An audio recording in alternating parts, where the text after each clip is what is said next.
জুলাই স্মৃতি ফাউন্ডেশনের দায়িত্ব থেকে সরে এলেন সার্জিস আলম।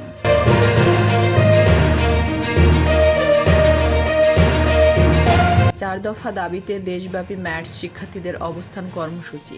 7 দিন সময় চেয়েছেন স্বাস্থ্য অধিদপ্তরের মহাপরিচালক। বিএনপির লিয়াজো কমিটির সাথে খেলাফত মজলিসের বৈঠক। 2025 সালের মধ্য নির্বাচন চায় খেলাফত মজলিস।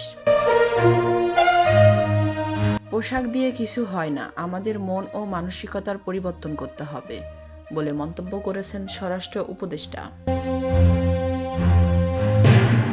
3 বাহিনীর পোশাকের ডিজাইনার ও অনুমোদনকারীদের পাগলা গারদে পাঠানোর অনুরোধ কণ্ঠশিল্পী আসিফ আকবরের।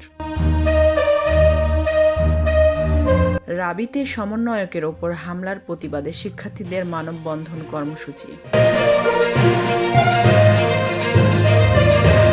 কুমিল্লায় নাশকতা মামলায় অব্যাহতি পেলেন বেগম খালেদা জিয়া।